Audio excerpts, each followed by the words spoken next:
His superstar girlfriend just bagged her second major award, promising they would finally go public once she made it big. But at her fan meet, she just holds up a pen and smiles right at him, asking where he wants his signature.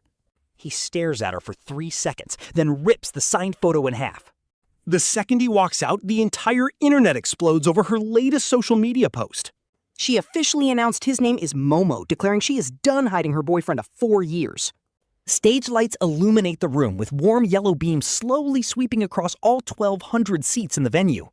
And on every single chair, eager fans are waving their bright glow sticks. Pei Sheng stands on stage, sporting a dazzling smile that makes her almost unrecognizable to him. For 4 long years he has waited, sitting way back in the 12th row, clutching the photo she mailed home 3 days ago. It was a signed photo delivered to his door, featuring a handwritten message on the back. Written by her own hand in blue ink, it said, "To Momo, wait until I win my second Golden Melody Award." Then we do not have to hide anymore. And she actually won it at the ceremony last week. He watched the live stream in his tiny rented room as she walked out in a stunning silver gown. She gave a beautiful acceptance speech, thanking her agency, her team, and her loyal fans.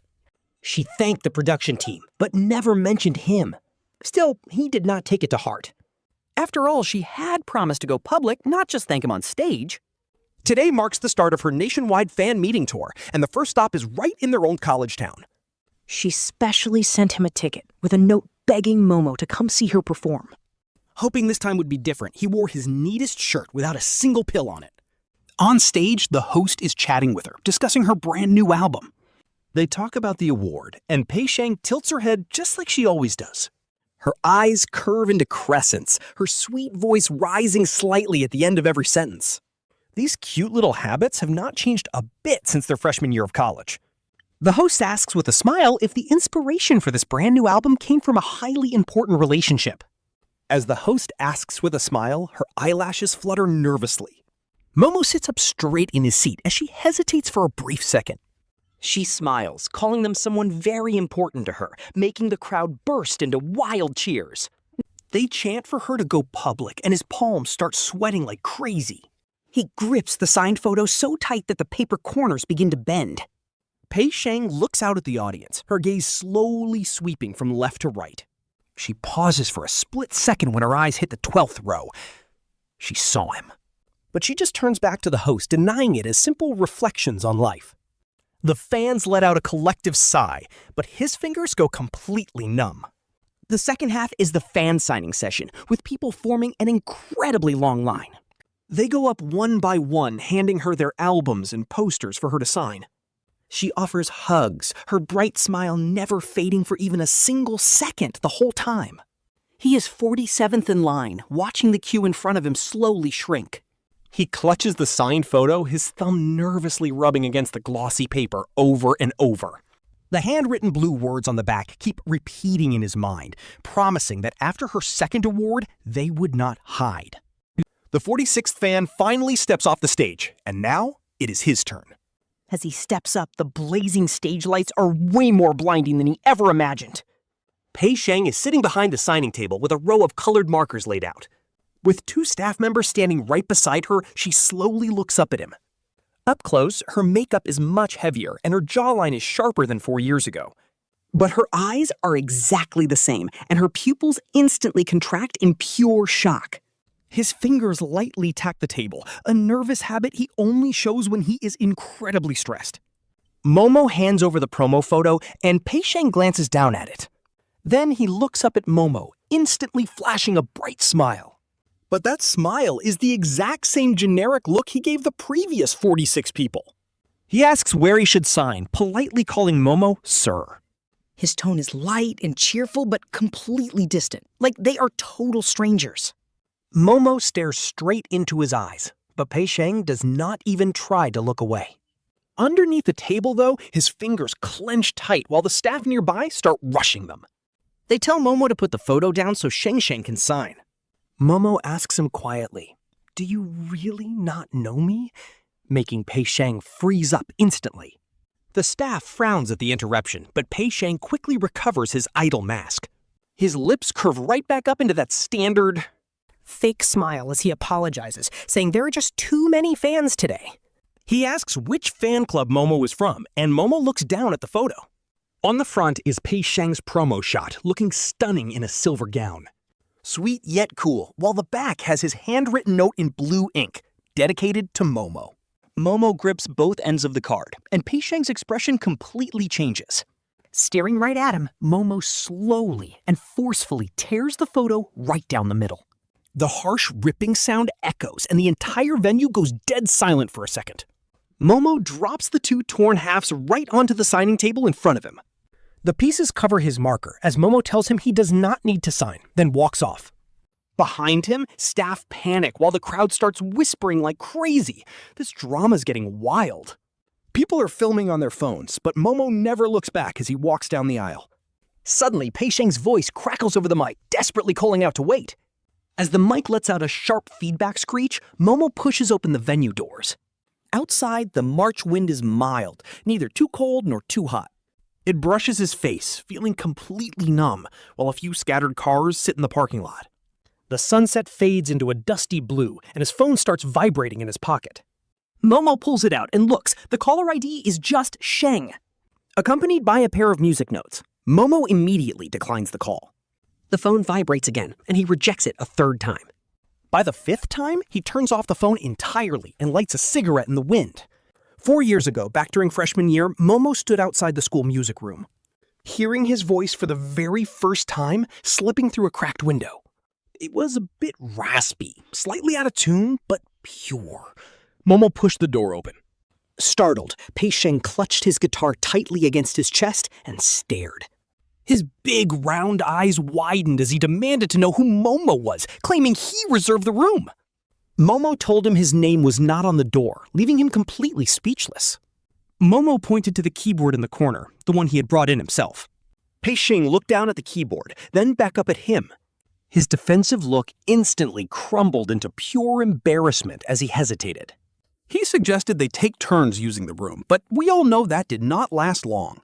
Soon they were practicing together, writing songs side by side. They would grab the last cafeteria meals together with Pei Sheng singing and Momo composing. Pei Sheng wrote the lyrics while Momo tuned the melodies, helping his shaky vocals become pitch perfect. She went from singing off-key to making an entire building stop and listen. During college, she got scouted. On the day she left, she clung to Jimu's arm, completely refusing to let go. Momo, wait till I get famous, she said, looking up at him. I will definitely announce our relationship right away, she promised, refusing to deal with messy rumors. Rumors are so boring, so Jimu just laughed and ruffled her hair. Just focus on recording your debut first, he said, making her pout. He smiled and promised to wait. Over the next 4 years, she went from a small-time starlet to an A-list singer. She basically became a pop queen, even bagging 2 major music awards. Her album sales broke insane records, and her followers jumped from thousands to tens of millions. Meanwhile, Jimu graduated and set up his own tiny 40-square-meter music studio. He took on random gig work, but for 4 years, their relationship stayed completely hidden. She kept saying her agency forbid it, that the timing was just not right. She begged him to wait, and he always agreed, all the way until today. Standing in the dark parking lot, Jimu stubbed out his finished cigarette on the concrete. He tossed the butt into the trash and called a cab back to his apartment. On the ride, the radio was playing, blasting the chorus of Pei Sheng's brand new song. That beautiful key change was actually his own work, so he reached out and turned it off. The driver gave him a weird look through the rearview mirror, but remained silent. Once Jimu got home, he turned on his phone to find 137 missed calls. 89 of those calls were from Pei Sheng, and 46 were from her manager, Fang. The last 2 were from his buddy Shen Yun, alongside over 900 unread texts. Almost all of them were sent by Pei Sheng, a frantic mix of voice notes and texts. The final text sent 3 minutes ago was simply her calling out his nickname, Momo. "Please turn on your phone, I beg you," she wrote. But he did not reply. Instead, he opened social media, and the top trending topic immediately caught his eye. A red explosive tag announced the ultimate shocker. Pei Sheng had just officially revealed her secret relationship. Her post from 20 minutes ago was attached with an old college photo of them together. In the picture, she was leaning on his shoulder while he looked at her fondly. The background was their old music classroom, and the caption was only 2 lines.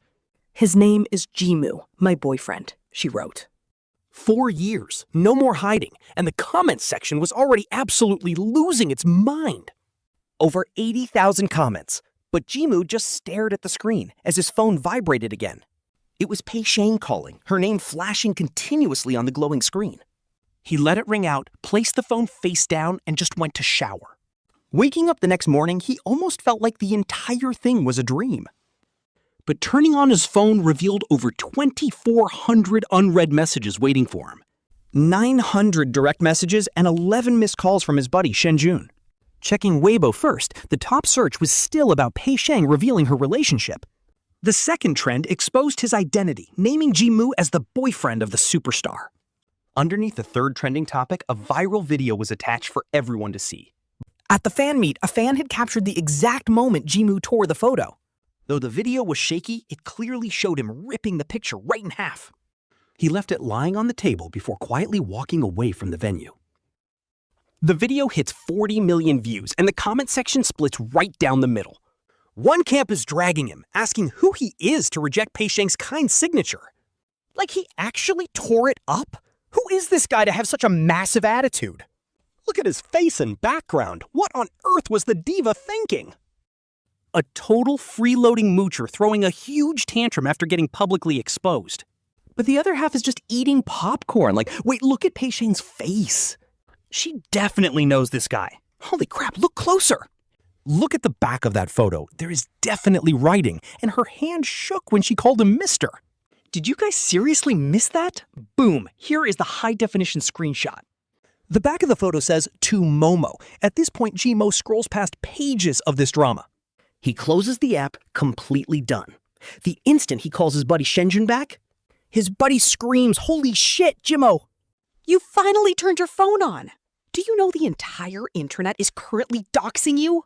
Go online and say something right now. Did you see all those angry people calling you a pathetic gold digger? I saw it. Why would I even be mad? They do not know me, Jimo mutters. Shenjun goes completely silent. Did you fight? No. Why expose you then? Weren't you two supposed to stay low-key? But she pretended not to even know him. Dead silence on the other end. What do you mean by that? Literally what I said. She actually asked me where to sign.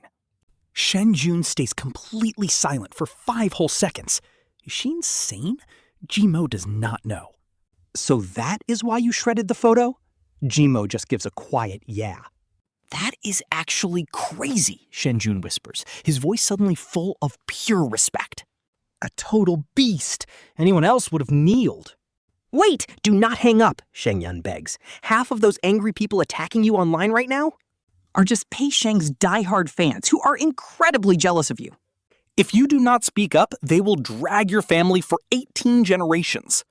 Let them, Jimo snaps coldly. I told you, let them drag me. And with that, he hangs up. He orders some hot beef noodles on a delivery app, then goes directly to wash his face. The face in the mirror looks pretty rough. Dark circles under his eyes. Chapped lips. His phone buzzes again. It is not Pei Sheng calling this time, just a random unknown number. He answers. Hello, Mr. Jimu. I am a reporter from the entertainment news. He hangs up, but another random number rings. Hello? Are you the famous Pei Sheng's boyfriend, Mr. Jimo? He quickly cuts them off. 3rd, 4th, 5th. He blocks every single incoming unknown call. The delivery guy finally arrives, while Jimo sits down to eat his noodles. He scrolls through trending topics again. Brand new tags appear. Who exactly is Jimo? Rumors claim he graduated as a music major, while her agency denies the entire affair as a stunt. He clicks the final link, revealing an official statement from Pei Sheng's talent agency, Shengyun. Regarding the recent posts published on Miss Pei Sheng's personal social media account, the agency is currently discussing with her, and the post was not authorized or reviewed by them. Any updates depend on official notices. Translation, Pei Sheng went completely rogue and posted it herself. They did not agree, and they are absolutely furious. Comments are losing their minds. Honestly, the agency is desperately trying to cut ties.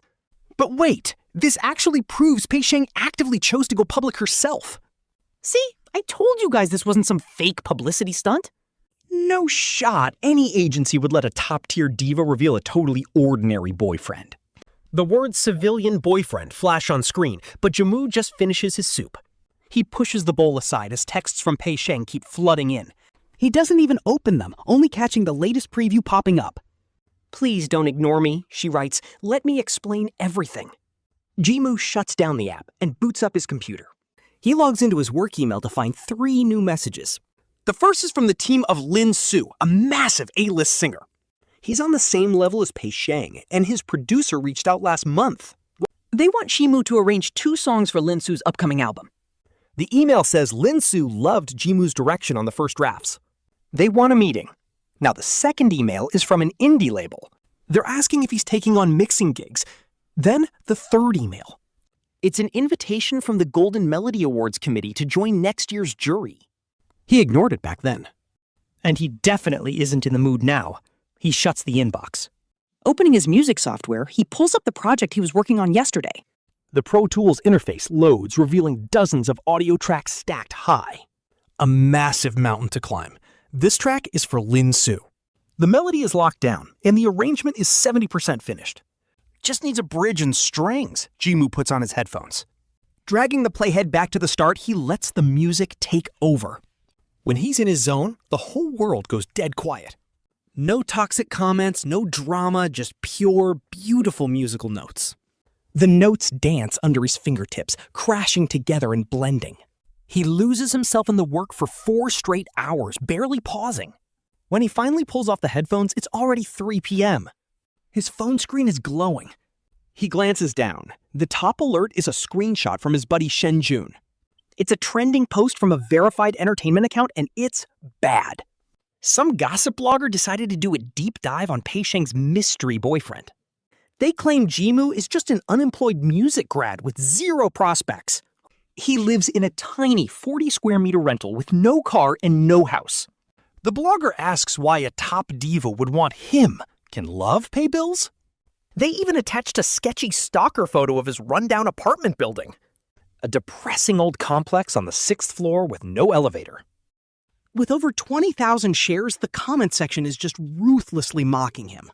Netizens are calling Pei Sheng's choice the ultimate case of a love brain. Under the post, his buddy Shenjun texts him, "Bro, say the word. I will help you blast them." Jimmu simply replies, "No need," locks his phone, and goes back to work. He completely rewrites the string section because the original felt a bit too safe. Like a flat road. At the absolute peak, he cuts the violin, leaving only the low cello. His heart hangs in midair, completely blank. That gut feeling was right. By the 3rd day, everything completely spirals. Pei Sheng's agency, Shengyu Entertainment, drops 3 statements back to back. First up is her personal social media statement. The agency claims it does not represent their stance. They respect her private life, but given her massive status as a public figure, they urge everyone to stay rational, while the third statement addresses those online rumors.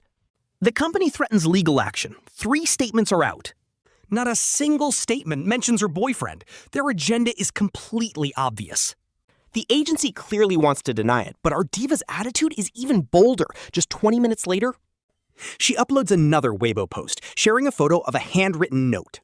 Her handwriting is messy, with smudged ink. You can tell her hand was shaking. The note has just 1 line. The statement was the company's. But she wrote the actual post, and every word is completely true. Within 30 minutes, shares break 500,000. The internet completely explodes. Going head-to-head with her own agency? She is literally built different. No matter who this Jimmu is, her love is real, and she is a literal diva. Meanwhile, in a tiny 40-square-meter rented room, our lead sits in his chair. He stares at her handwritten note, recognizing the penmanship instantly.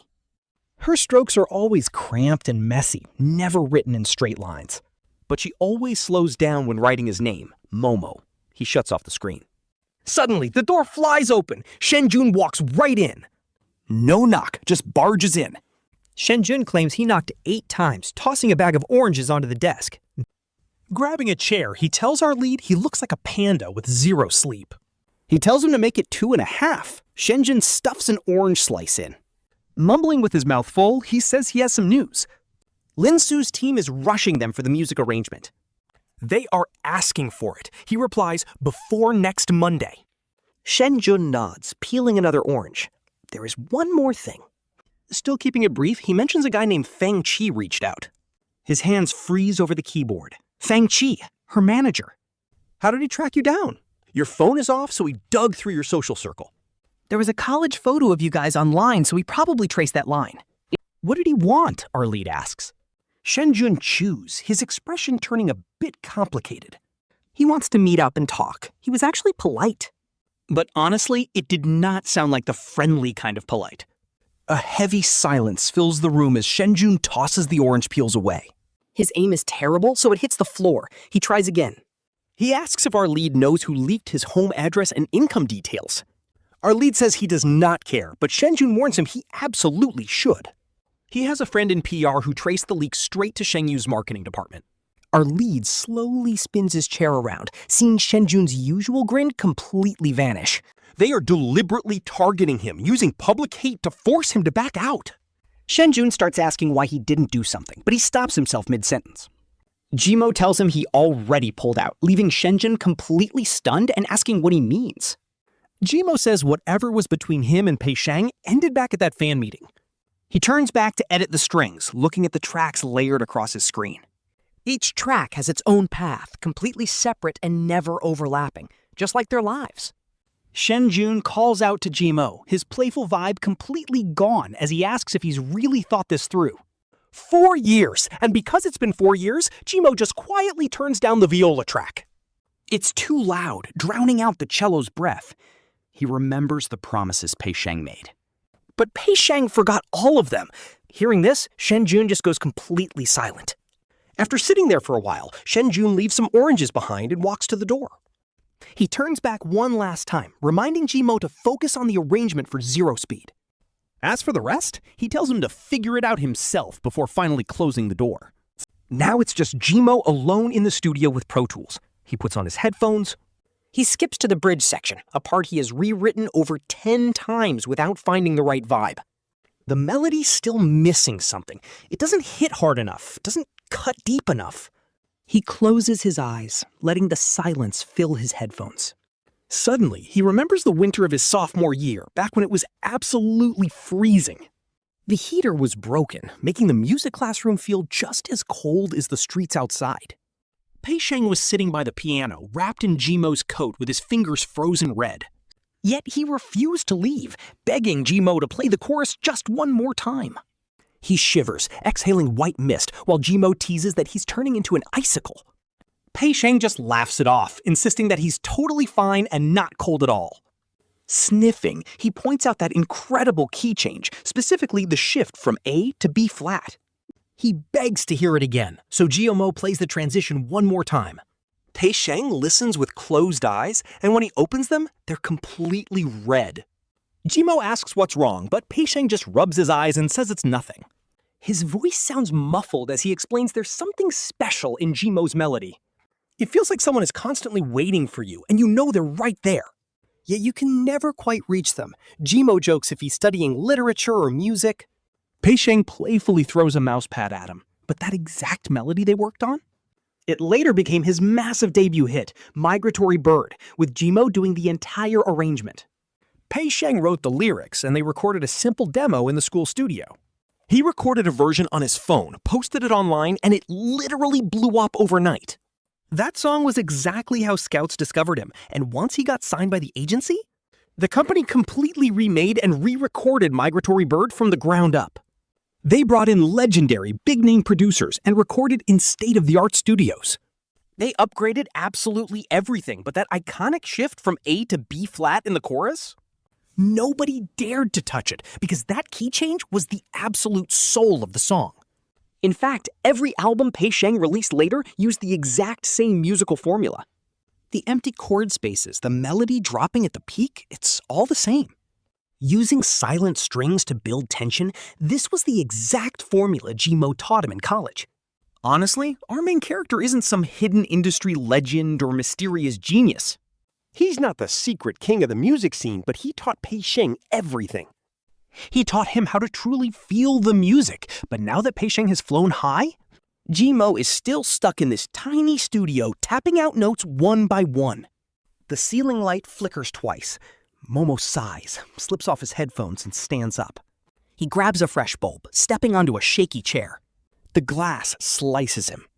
Blood wells up. He just stares at the bright red bead on his fingertip. Honestly, the irony here is so painful. The whole internet is losing its mind guessing who she is dating. Meanwhile, her actual boyfriend is balancing on a squeaky, broken office chair, bleeding over a cheap 28 yuan light bulb. Then, on the fourth night, at 9 p.m., a sudden knock. That is Pei Sheng's signature pattern from college, but Momo stays completely frozen. The knock repeats. Her voice filters through the heavy security door, muffled and desperate. "Momo, I know you are in there," she pleads. "I counted the windows." He looks down at his computer. The audio tracks are paused at 3 minutes 22 seconds. "You do not have to open up," her trembling voice calls. "Just listen." The hallway falls silent before she continues in a quiet, broken whisper. She explains the fan meeting was her manager's doing, cornering her right before the show. He threatened that if she acknowledged Momo, they would sue for breach of contract. The massive penalty fee would have wiped out 3 whole years of her income. Her voice cracks. She was told fans would riot and ruin the box office for the entire tour. The manager even warned security to prepare for violence if things got out of hand. Momo closes his eyes. Her manager knew he was there. He ordered her to treat her own boyfriend like a total stranger. She shouldn't have listened. A dull thud echoes as she rests her forehead against the door, sobbing. She saw Momo walking up, but her mind was paralyzed by the manager's threats. Fines, ruined tours, furious fans. Her hand shook so hard she could barely hold the pen for him. And yet, she still asked that scripted, painful question, "Where do I sign?" This is the exact moment my heart breaks for them. He remembers tearing their photo in half. My heart stopped. It was not a figure of speech. Her mind went completely blank. Standing under the burning spotlights with 1,000 screaming fans watching her freeze.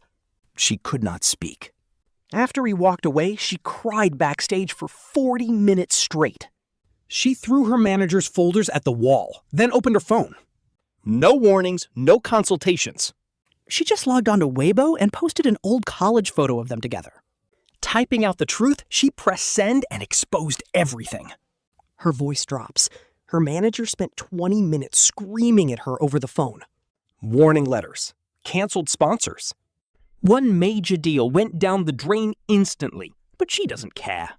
"I do not care," she cries. Momo swallows hard and walks to the door. But he just leans silently against the wood.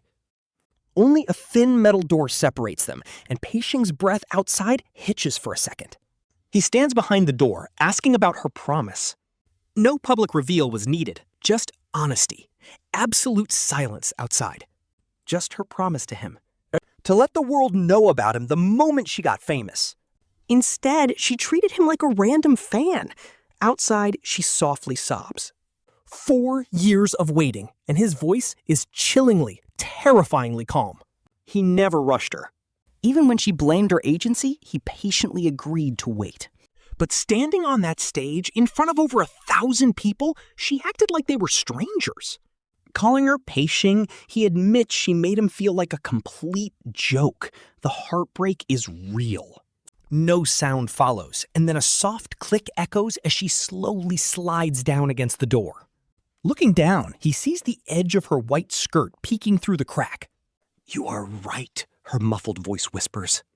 Sounding like her face is buried in her knees, she blames herself. It wasn't Fang Chi's fault, she admits.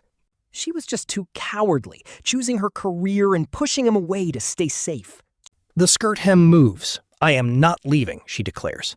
Her voice turns resolute. If he won't open up, she will stay right there. He offers no response. Sitting back at his workbench, he can still hear every little noise. The rustle of her clothes. A vibrating phone, a faint, fragile cough echoing outside. It is already 9:47 p.m. By 1 a.m., the hallway goes completely silent. He hesitates, then checks the peephole to find her slouched against the wall. She is curled up tightly, eyes shut. Shivering in nothing but a thin trench coat, dry tears stain her face. No mask, no disguise. This is Pei Sheng, the absolute queen of the music scene. Yet here she is, huddled on the 6th floor of an old, rundown building. Asleep at his doorstep.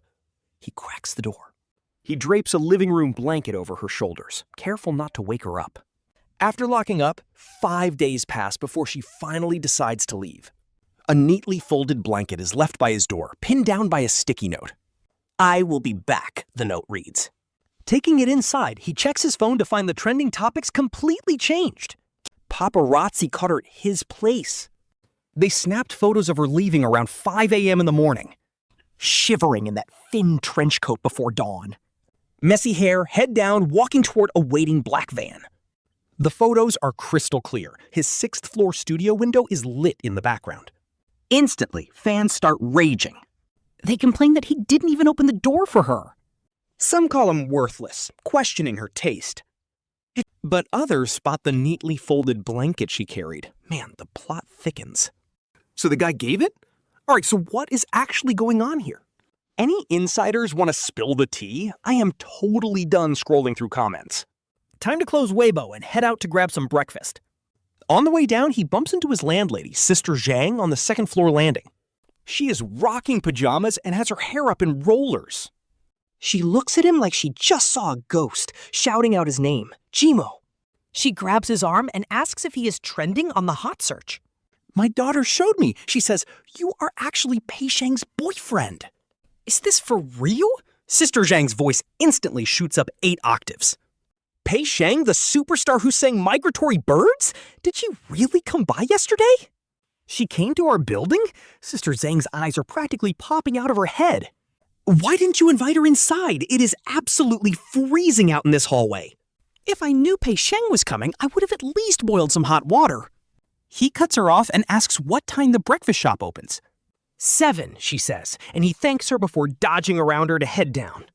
Behind him, Sister Zhang is already on the phone shouting to old Lee about the news. Sister Zhang is gossiping about the music kid on the 6th floor while he hits up his usual breakfast spot.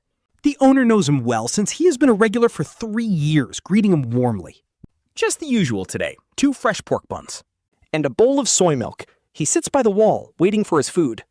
An old television in the corner of the shop is currently broadcasting the morning news. After the main broadcast, it cuts to the entertainment segment with a smiling host. Pop queen Pei Sheng has officially revealed her relationship, sparking massive waves online. Now, the identity of her mysterious boyfriend, Jimo, is the absolute center of attention. Reports show Jimo graduated from a top music academy, majoring in music arrangement. Currently working as a freelance producer, but then an anonymous source spills more details. Clearly, this insider is just Fang playing games again. Jimo just sips his soy milk. Suddenly, his phone buzzes with a single WeChat link sent by Shenzhen, with a message telling him to check this out immediately. It is a link to Lin Su's Weibo.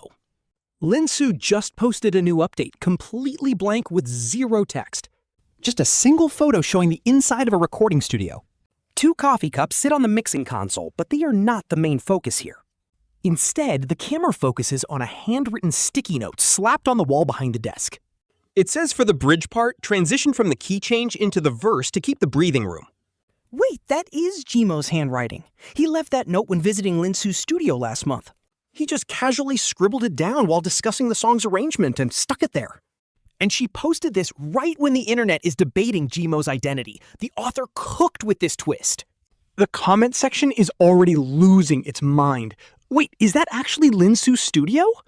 Why is Jimo's handwriting on her wall? No shot, that note about the bridge is his. That is professional music terminology. This Jimo guy is built different. He's not just some random producer, he is literally the mastermind behind Lin Su's music. But wait, Jimo's name is not even on Lin Su's new album credits. Are you blind? Producers always use pen names, so what is Jimo's hidden alias? Jimo stares at his screen for 3 seconds, then immediately fires off a text to Lin Su. He asks her what she is doing, and Lin Su instantly replies with a cheeky emoji. A thumbs up emoji pops up on the screen, followed immediately by another text message. He texts, You arranged 3 albums for me. I have to speak up. But Jimo replies, no need. The guy replies, I know, but I can't stand those people acting like you're completely worthless. Jimo stays silent. Just 2 hours after Linsu's post goes live, big players in the music industry start speaking up. A pretty well-known indie musician jumps into the conversation and drops a massive post. He writes, Jimo?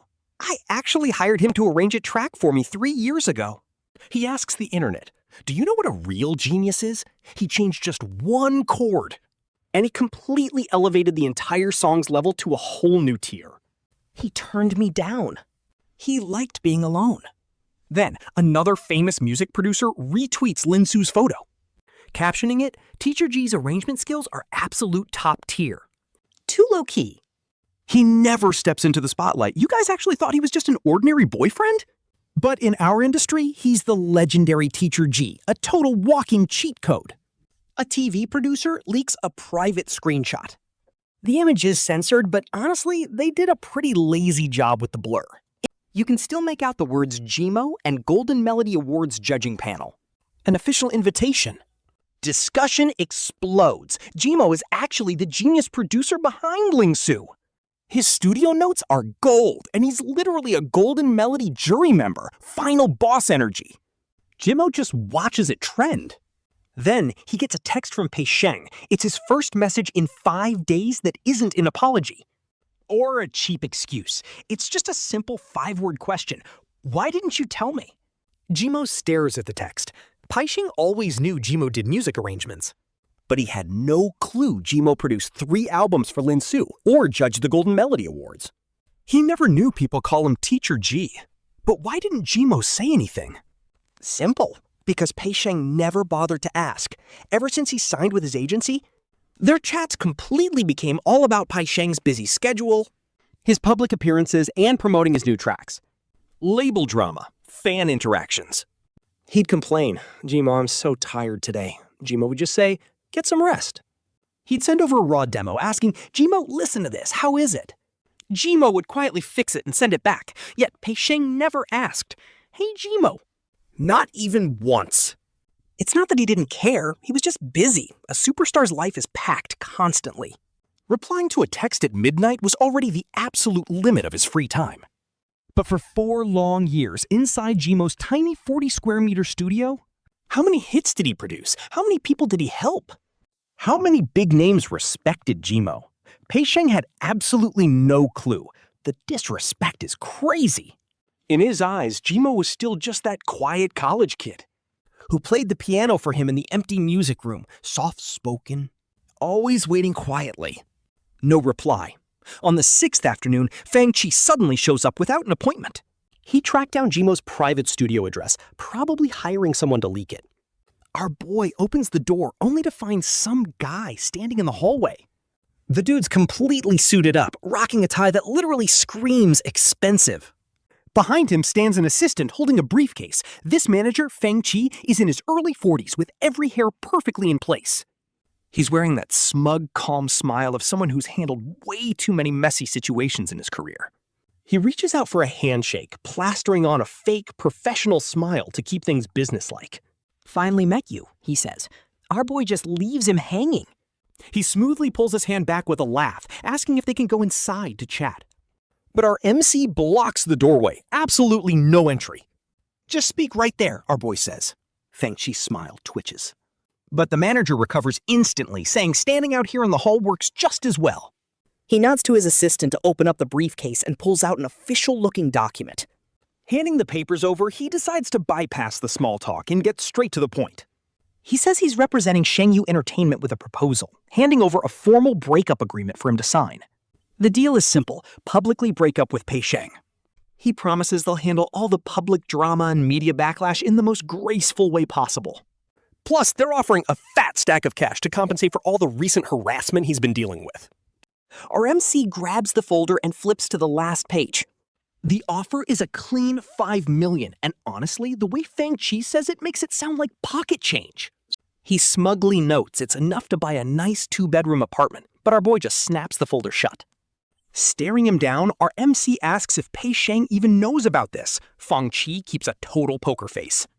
But there's a quick, nervous flicker in his eyes before he plays it cool and starts explaining. He lies right to his face, claiming this is strictly corporate and has nothing to do with Pei Sheng. Yep, she doesn't know. Our MC instantly shoves the contract back. No shot, he signs. Fang Chi's smile cracks. Dropping the nice guy act, the manager warns him that he's not here to negotiate, but to offer an honorable exit. His voice drops low, a pretty clear threat. He reminds our MC that the internet is already tearing his life apart. His address, his income, everything has been totally exposed online, and that's just the beginning. But our boy just fires back coldly, asking who he thinks leaked all that private data in the first place. They both know. No reply. He just keeps pushing, warning our MC that staying with Pei Sheng will only drag him down. After all, she's a diva, a literal superstar. She has millions of loyal fans, insane hype and backing, while he has absolutely nothing. Just a tiny 40-square-meter studio and a few cheap songs that literally nobody has ever heard. As he talks, his eyes judgmentally sweep across the messy workspace behind our main character. It's a tiny room, just a single desk. 2 cheap computer monitors and basic studio speakers. An old guitar is leaning in the corner, and our boy stays completely silent. The manager scoffs, bragging that after 15 years in this industry, he's seen this exact story too many times. At this point, his tone is dripping with this incredibly condescending, high and mighty patience. He claims superstars and regular folks never last because they live in completely different social circles. The resource gap is huge, and their status difference is only going to get wider. But before he can finish, our MC cuts him off. He blinks. Our boy turns around, walks over to his computer, and opens up a specific folder. He gestures for the manager to come over, and after a brief hesitation, Fang Chi actually steps inside. When his assistant tries to push inside, our MC stops him with one cold look. The moment he clicks play, everything goes quiet. A soft, crystal-clear piano intro begins echoing through the studio monitors. Raw notes. Fang Chi freezes on the spot. Anyone who has ever heard Pei Sheng's music would recognize it instantly. Migratory Birds, his debut hit. The very song that got him scouted, but what plays now isn't the final release. It is not the polished track re-recorded in a professional studio. Just a raw classroom recording. Pei Sheng's voice sounds incredibly young, unpolished, and slightly out of breath. A simple piano and guitar.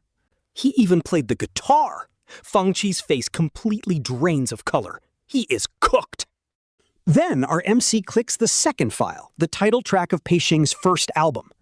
It is the original demo project file. Stamped clearly with the signature of our MC, Mei Gui, on every detail. The third file is Deep Sea, the final song of his second album. That track won him his first major award, but the demo vocals are actually our MC's. Next up is Light Year, the song that took home this year's gold.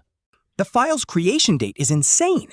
It was created 4 whole months before Pei Sheng ever stepped into the recording studio. 4 files, 4 songs. The 4 pillars of Pei Sheng's entire career, and our MC's hands are all over them. He shuts the player off.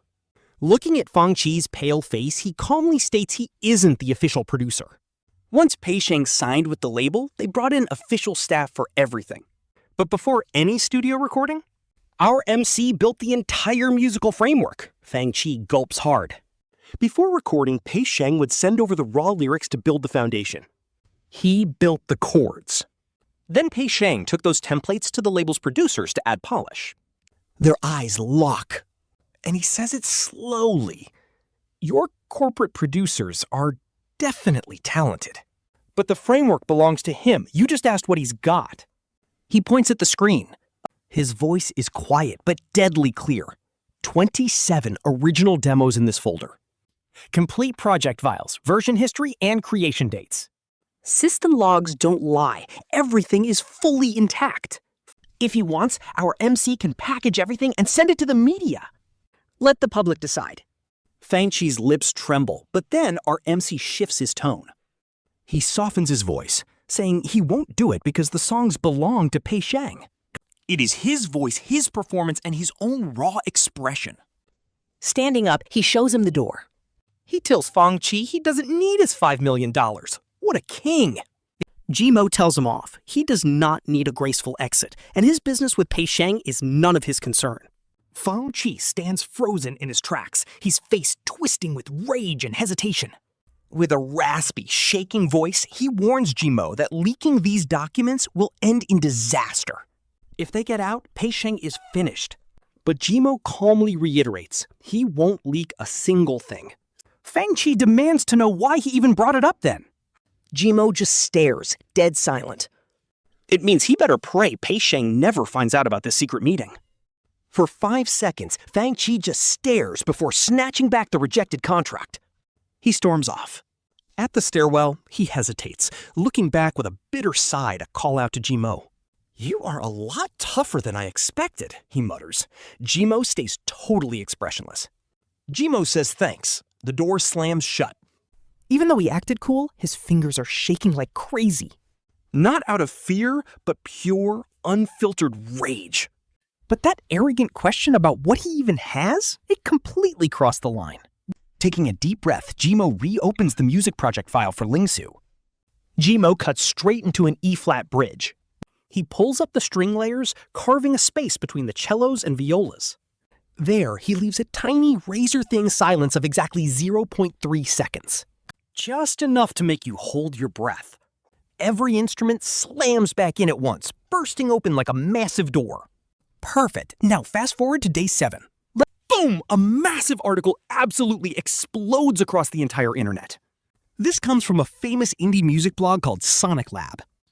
They do brutal technical breakdowns, and their audience is extremely hardcore. The arranging DNA of Pei Sheng, the overlooked mastermind. 12,000 words. It is a brutal song-by-song teardown of his entire discography. Spectral analysis maps out all 42 tracks. Chord progressions, structure comparisons, and insane technical charts prove it all. The final verdict is wild. He relies on one deeply hidden, brilliant foundation, a perfect formula. The style, established in his debut track Migratory Bird, running through every single piece. From the signature peak melody drops to the breathing room in his string arrangements, it is all there. The piece proves this logic never belonged to any of his high-profile producers. None of their solo works have ever shown this level of genius. This unique arranging language? Everything was already perfect before Pei Sheng debuted. It belongs to someone else. They do not name Jimo directly, but the comment section is on fire. And right on cue, internet sleuths immediately dig up that old studio photo Lin Su posted earlier. They compare the handwriting on the sticky note to early handwritten lyrics from Pei Sheng. Right on the margin of his paper is a tiny handwritten comment. The writing matches perfectly, signed Jimo. By noon, that mind-blowing Sonic Lab breakdown crashes past 8 million views. Weibo's hot search is exploding over Pei Sheng's song arrangement DNA. The mastermind behind all her hits is actually her boyfriend Jimo, but who even is he? In literally under an hour, the entire comment section does a massive 180-degree flip. Just last week, everyone called him a freeloading loser living off her in some tiny rented apartment, saying Jimo has zero right to stand next to her. But wait, look at this now. People are actually digging up their old hate comments, saying they need to sew their own mouths shut. So Pei Sheng's entire musical foundation was built by her boyfriend? Does that mean her Golden Melody Award actually belongs to Jimo? I can't believe I called this man a freeloading nobody. Honestly, at this point, it looks like Pei Sheng is the one getting spoon-fed all the success. Everyone needs to stop hating on Dick Mo. The man is a literal musical genius. He just didn't care enough to brag about it. Damn, what an absolute legend. Fans are panicking, but our guy Jimo does not even care to read any of it. His buddy Shen Jun is the one screenshotting all of it, spamming his phone with 8 messages in a row. And every single text ends with at least 3 exclamation marks. He is losing his mind. He texts saying, "Bro, look, the tables have turned." Jimo just gives a completely calm reply. He says he saw it, leaving Shenjun totally confused. Aren't you happy about this? Jimo just taps on his keyboard. No time to celebrate. The song arrangement isn't finished yet. Shenjun fires back with a table-flipping meme, just as Jimo is about to lock his phone. A new message pops up. It is from Pei Sheng.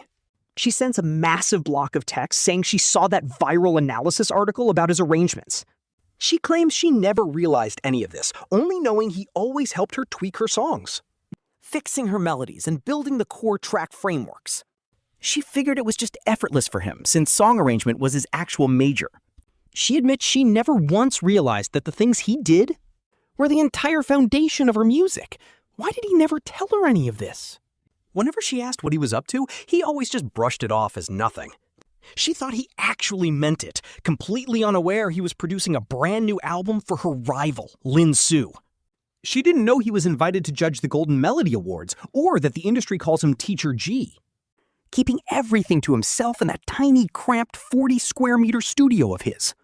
Carrying the entire weight of her career alone, she asks what he was even thinking. Mo finishes reading the text, a dry, sarcastic smirk forming on his face. What was he thinking? He was thinking about when she had ever actually cared about him. But he keeps those bitter thoughts to himself. He sends a cold forward reply. You are overthinking it, before diving right back into his work. At 3 p.m., another massive bombshell drops. The top leaders of Pei Sheng's massive official fan club release a formal joint statement on their community page. They write that on behalf of the entire fan club, they want to address the previous hate. Directed at Mo, formally apologizing for making groundless assumptions before knowing the actual truth. Certain members made highly irresponsible comments, which ended up causing an immense amount of trouble for Mo. They are deeply sorry, but the comment section under this apology is a complete circus. Some are genuinely repenting, others are still stubbornly making excuses. Some even pull a complete U-turn, hyping him up and shouting that Mo is built different.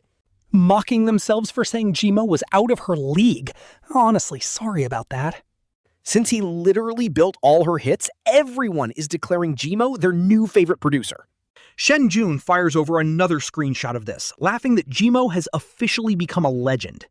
Your follower count is blowing up on that dead social media account you never post on. It gained 800,000 followers in a single afternoon, and when Mo checked, his 3-year-old account only had 2 posts, and one was just a test run. The other was just sharing some of Shen Jun's concert details.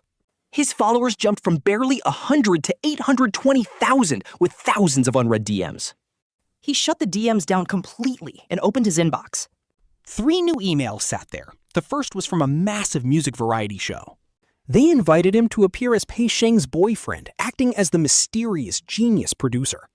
The second was a top music magazine begging for an exclusive interview with Mo.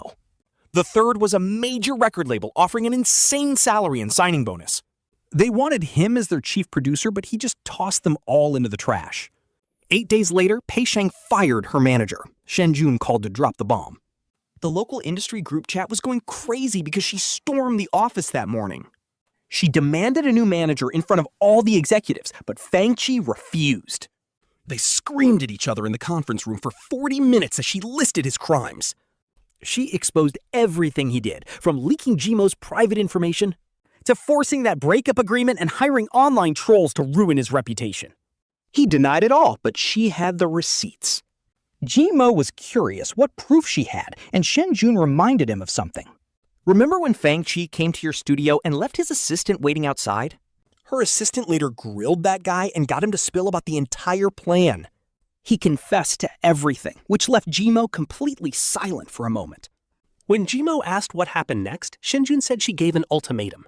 Either the company fires Fang or she walks. Mo was stunned. She still had 2 full years left on our contract. Shen Jun sounded completely shocked, noting her penalty fee was 80 million yuan. She said she would pay it. Mo tapped his finger, thinking about 80 million. Even for a top superstar, that kind of money would completely ruin her financially. When he asked how the company responded, Shen Jun said they transferred Fang instead. He was demoted from her manager to some administrative vice president role. It looked like a promotion, but they basically stripped him of all real power. She did not have to leave, but she completely burned her bridges with the company. Mo stayed quiet. Honestly, this is where it gets low-key heartbreaking. She ruined her own career to protect him. But Mo calmly corrected him, saying she did not do it for him. He pointed out she did it for herself because Fang Chi was a walking liability. His dirty tactics were bound to blow up, so she needed him gone anyway. Shen Jun just sighed, telling Jimo that he was always too logical. Either way, she is in a tough spot now with 3 major brands dropping her. The label is definitely going to cut her promotional budget and future gigs. She even has a massive award show performance next week to debut a track. But now they might cancel her slot, though Jimo knows how important that stage is. The annual Chinese Music Festival is literally the biggest night of the year for artists. In fact, she took home the Best Female Singer trophy on that exact stage last year. But instead of worrying, Jimo simply asked what song she was planning to perform. Basically, she was supposed to do the live version of Light Years, but things just changed. The company is still debating it, so she hangs up. Sitting in her studio, she watches the sky fade. From her 6th-floor window, she can see just a tiny patch of sky. The opposite building cuts it into an irregular shape, sunset leaking in. It casts a warm glow right beside her desk. On that wall hangs a corkboard pinned with old memories, a printed score, a college music classroom photo, and his old sophomore singing contest ticket. She actually went to watch it. He got 2nd place and cried all night, which is low-key adorable, complaining the judges rigged it along with his signed photo. Not the ripped-up one, but his first debut autograph. Written on the back, "To Momo, once I hit it big." This will be a rare, limited edition with a messy, smiley face. She stares at it for a long time, then opens her laptop. Opening a blank project named Untitled, she starts writing a song, but not for Lin Su. Not for anyone, really. But as she touches the keys, the melody flows with that key change from A to B flat. Back in sophomore year, the classroom heater broke, and he wrapped himself in her jacket. Listening to this exact melody with closed eyes, seeing it felt like someone waiting for you. Knowing they are there, but you just cannot reach them. Over all these years, she used that exact key change countless times. Every single time, she thought of the same thing, while the black and white keys alternated under her fingers, the melody starting in A minor and climbing, reaching a point that was about to brighten, only to slide down from B flat. It is not falling, it is letting go. And guys, this metaphor is low-key heartbreaking. Only when you let go does the other person realize you were the one holding them up. She works until 2 a.m. And the track structure is fully done. Intro, verse, pre-chorus, chorus, bridge. The outro has no lyrics, just pure melody and arrangement. Exporting the MP3 to her desktop, she names the file Migrating Birds. Not his debut track, a completely new song. The Chinese Music Awards are this Saturday at the National Stadium. It holds 18,000 people, but she did not buy a ticket and has no plans to go. But on Friday night, Pei Sheng shows up. He does not knock this time. He just calls her from downstairs. She hesitates for 3 seconds before picking up, and his voice sounds totally different. No apologies, no desperation, just completely calm. Yet masking a deep tension as he asks her to come down for just 1 minute. Throwing on a jacket, she heads downstairs. He is standing outside her building, wearing a black hoodie with the hood pulled up. A mask covers half his face, but she recognizes him instantly. His weight is always on his left foot, and his left hand is habitually tugging his sleeve. No company van, no assistants. No paparazzi, just him. She walks up. He pulls down his mask, revealing the faint dark circles under his eyes. His lips are drier than that night outside. He tells her he is performing at the Grand Festival tomorrow. His voice is pretty hoarse as he explains that the company wants him to sing Light Year. But he does not want to sing that. So what does he actually want to perform? He looks straight at her. I want to sing a new song, one I wrote myself. This makes her freeze. Since his debut, Pei Sheng has never written his own music. All his lyrics were written by pros. He only wrote a few back in his college days. But the quality was pretty messy, so he eventually stopped trying altogether. She asks him when he even started writing again. His voice is barely a whisper. During the days you did not answer my calls, he says, pulling a folded paper from his pocket. She takes it from him. The paper is covered in handwritten lyrics. The handwriting is still his classic messy style with crooked lines all over. but the pen strokes are much heavier now, like he was pressing down with all his might. The song is titled Juan. The lyrics are actually quite short. They read, "Those melodies you gave me? I always thought they were effortless, like sunlight through a window." No reason needed, but I only realized later. On the back of every single note, you wrote my name. I never even noticed. Now I am giving you a song in return. If that does not pay you back, I will use the rest of my life. Do not walk too far. I cannot run fast. She reads it twice. The first read makes her throat go completely tight. By the second time, her eyes are burning. Honestly, the writing isn't even that great. Totally messy and basic. A professional lyricist would probably only give this a score of 60%. But every single line is pure, raw emotion. She hands the paper back to him. She throws the real problem right back. What about the arrangement? You are going on stage tomorrow.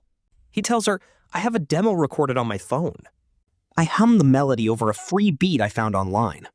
Wait, using a free beat on a grand festival stage? That is actually insane, guys. I know it is terrible, he mutters, his lip twitching slightly. Like he wants to laugh, but cannot. He asks if she will help him with the arrangement. He is performing tomorrow and he only comes to find her tonight? That is insane. She looks into his eyes. There is no dazzling superstar glow in them right now. No fake fan meeting smile either, just a look she has not seen in a long time. Back in freshman year of college when he was in the music classroom, staring at her while holding his guitar, he had this exact same look. Nervous, serious, and uncertain. She tells him to come inside, and his eyes instantly light up. She turns around to walk upstairs, and he follows close behind. With no elevator to the 6th floor, he starts panting heavily by the 4th. She looks back, frowning. Since when is your stamina this bad? He grips the handrail, gasping for air. I haven't eaten much lately. She stops to wait. His cheeks are completely flushed from the effort, sweat beaded across his forehead. She opens the door and lets him inside. He stands there, scanning the entire studio. The tiny room is completely crammed with gear, books, and a corkboard on the wall. Just a keyboard and mouse on the desk, and an old guitar resting in the corner. An almost dead plant sits on the windowsill as his eyes lock onto the corkboard. His debut signed photo sits right next to the sheet music. That old campus singing contest ticket low-key gets him emotional, seeing they kept it. He just nods and quickly turns away, wiping his eyes with his sleeve. Our MC sits at the computer telling him to send the demo. Breaking the silence, he pulls out his phone. He airdrops an audio file over, and our MC puts on headphones to listen. It is a phone recording with pretty rough quality. You can hear the AC humming in the background while he hums the melody. He is slightly out of tune, but the raw emotion is absolutely insane. The backing track is a mess, but the melody is pure gold. Our MC taps his fingers on the desk, following the rhythm of the tune. He pulls off his headphones, ready to break down the chorus, pointing out that during the emotional lyric, the melody rises too high. But the feeling should actually drop, as this is not about venting. It is more of a quiet regret, as he stands by the chair. Bending down to look at the screen, they decide to change the notes. He tries humming the new melody, letting his voice sink lower. His voice trembles slightly on the low note, and our MC nods. Perfect. That is the vibe. But the last line? For the line about not running fast, the melody's already perfect as is. A tiny smile finally breaks on his face, like ice beginning to melt. He asks about the beat. Just wait. Slipping on his headphones, our MC opens Pro Tools to start from scratch. He lays down some acoustic drum samples instead of cheap digital beats.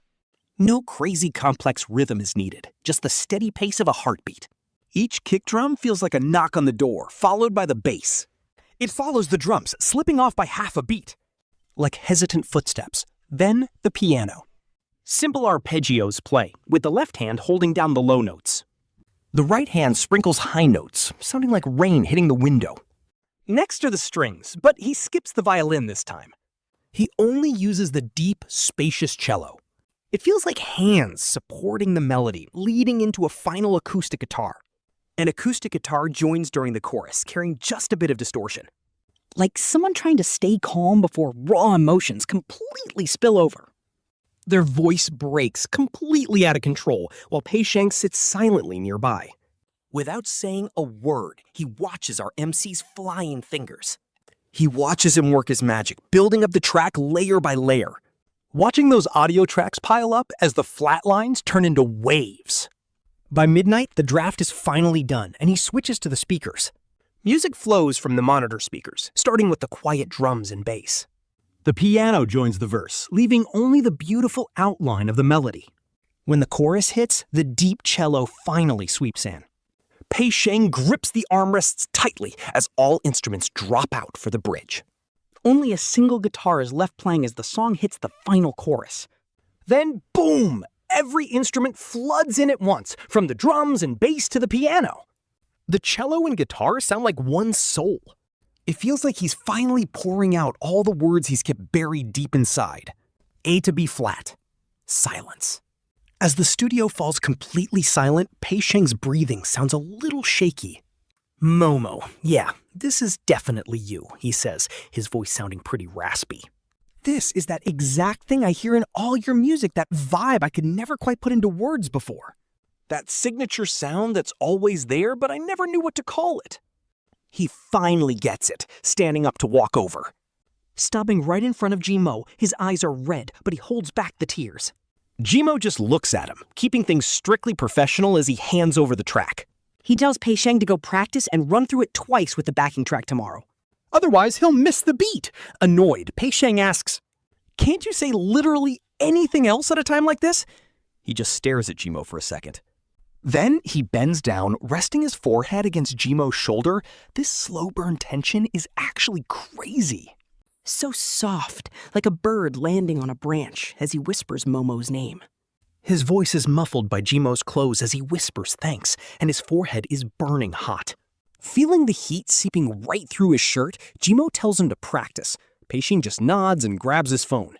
He emails the arrangement to himself, but as he reaches the door, he pauses. He looks back and asks if Jimo is coming tomorrow, but Jimo says he might not make it. When Jimo gives him that non-committal answer, Pei Sheng bites his lower lip. He turns and leaves.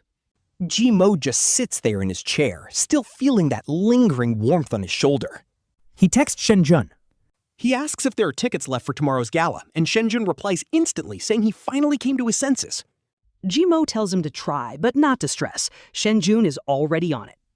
He tells him he's definitely getting that ticket and to give him 15 minutes tops. Sure enough, 12 minutes later, Shenjun sends over a screenshot of a digital ticket. It's a front row seat from Lin Su, who apparently has been saving it for him all along. Jimo puts his phone down as the deep night settles outside the window. Watching the lights in the opposite building turn off one by one, he looks back at his screen. The Pro Tools session is still open, audio tracks laid out like veins. Cut to the Chinese music gala at the National Stadium, where 18,000 seats are absolutely packed. As the lights dim, light sticks turn the venue into a gorgeous sea of stars. Jimo is sitting in the very corner of the front row, surrounded by celebrities and industry elites. Lin Su is sitting just 3 seats over, giving him a quick nod of recognition. Once the opening show wraps up, they dive straight into the award presentations. Best Male Singer, Newcomer. Best Album, they announce them one by one, each name met with massive cheers. But the real hype is Pei Sheng's performance, which is slotted right before the second-to-last segment. A special stage scheduled right before the Best Female Singer announcement. To pass the time, Jimo scrolls through his phone to see the ongoing Weibo drama about his own secret identity. The buzz is still there, but anger has turned into pure curiosity. At this point, literally everyone online, including me, is dying to know if Jimo and Pei Sheng have finally made up. So a top comment says, it doesn't even matter who this Jimo guy is.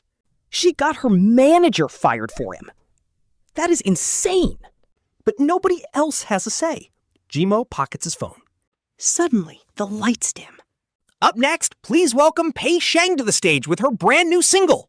The crowd absolutely erupts and a single spotlight hits the center of the stage. Pei Sheng walks out wearing a simple white dress. No flashy jewelry. Simple. Her hair is down. She wears flat shoes. Standing in front of 18,000 people, she looks like an ordinary girl.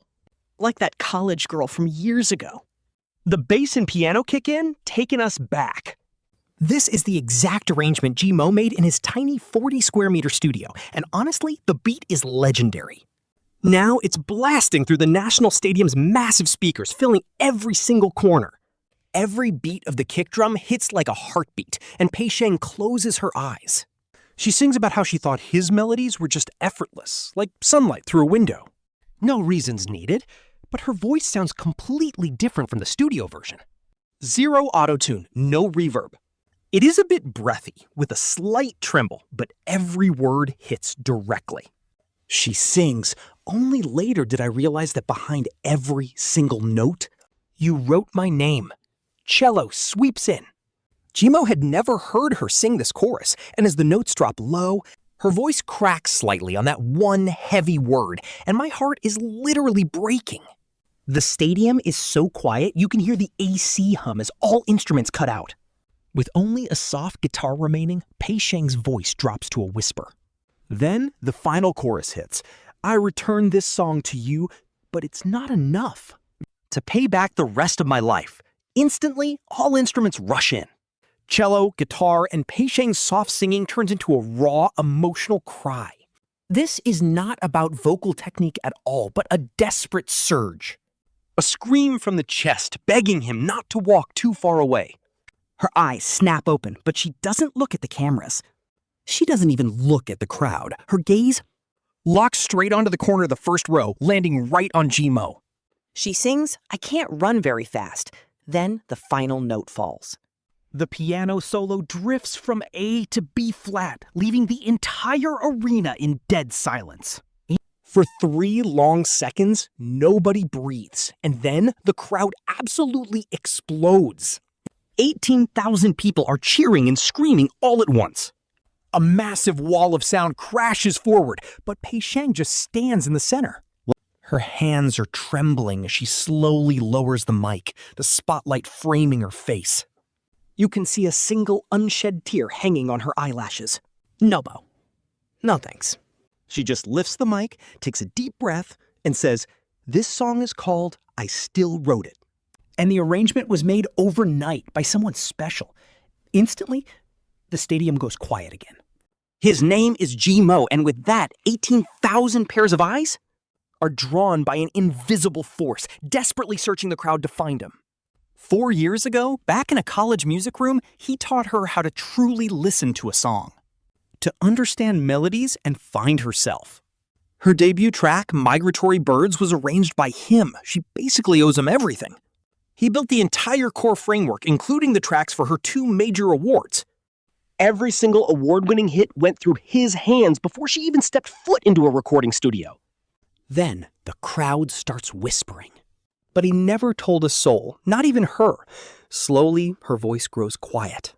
She even confesses that at her fan meeting last week, she literally pretended not to know him right to his face. The crowd erupts as she reveals that he tore up her signed photo on the spot. And then he walked away. She pauses, letting the heavy silence hang. It was only after he walked out that she finally realized the truth. He was never waiting for her to go public. He was just waiting for her to remember him. To remember the boy who used to play the piano for her in that music room. Remembering the genius who hid all his beautiful melodies inside her songs. The guy changing light bulbs in her tiny studio. By the last sentence, her voice completely cracks as she grips the mic. With a trembling sob, she whispers into the mic, "I am sorry. I am 4 years late." Bro, the stadium literally erupts. It goes on for 30 seconds while an industry insider next to our main character looks over. He turns around to look at him, eyes filled with some seriously mixed emotions. But he just sits there, completely frozen. Hands crossed, he just stares at the gorgeous girl in the white dress on stage.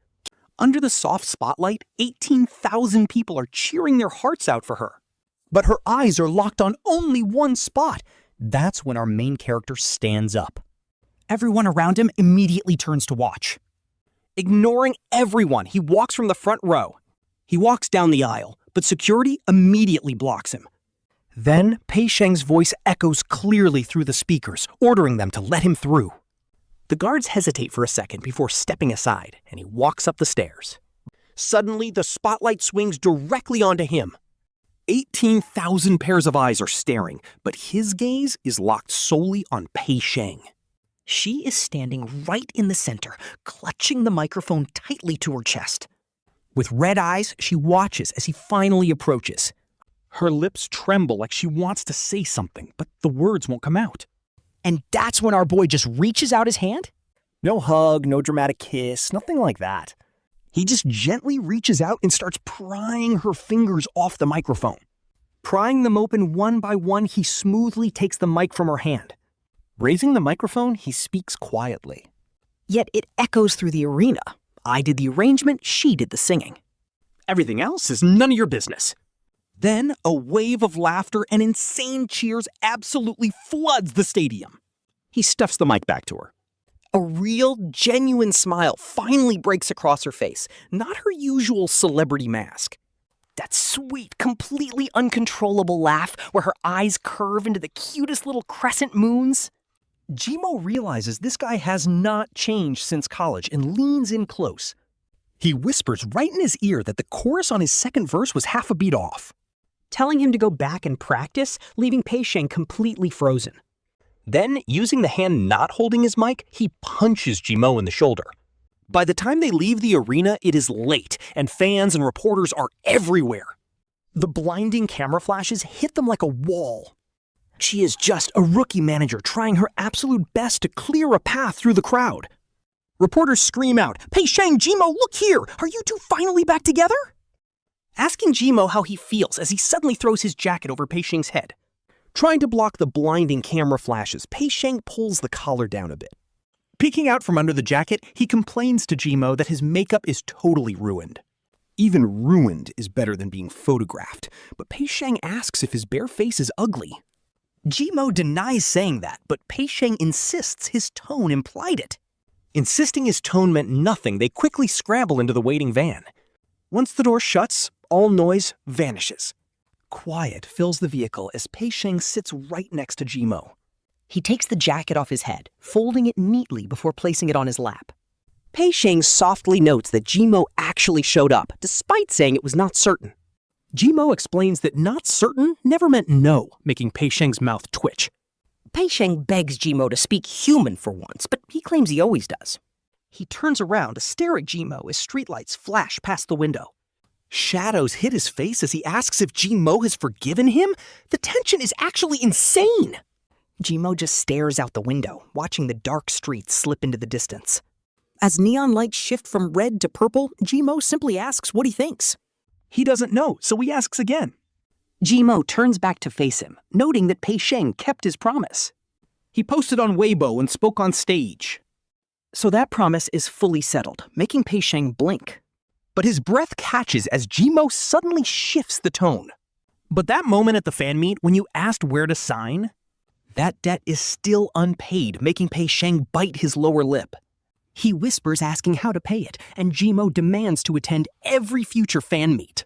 He wants the front row, where Pei Sheng must call his name before everyone. Pei Sheng asks in disbelief if that's all, but Jimo stresses every single time. He agrees without hesitation and asks what else. Looking at him seriously, Jimo demands to see every song he writes from now on, insisting on seeing them first, which makes Pei Sheng hesitate slightly. He asks if Jimo dislikes his music, but Jimo says no. Jimo stares deeply, explaining his music contains his true self, making Pei Sheng blush and look away. But he cannot hide his bright red ears. This is low-key so cute.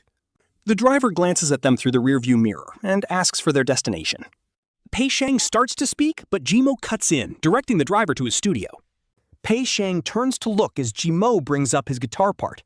He tells him the timing is too early and needs work, leaving Pei Sheng completely dumbfounded. Pei Sheng asks if he doesn't have a studio session tomorrow. She jokingly asks if he's a demon for making him finish tuning the track, Jimo, tonight. Like she literally just stepped off stage, so she warns him she might sing off key next time. She rolls her eyes, but then wait, she actually leans over and rests her head on his shoulder. Asking for just 5 minutes of rest, her hair softly brushes against his neck as he freezes.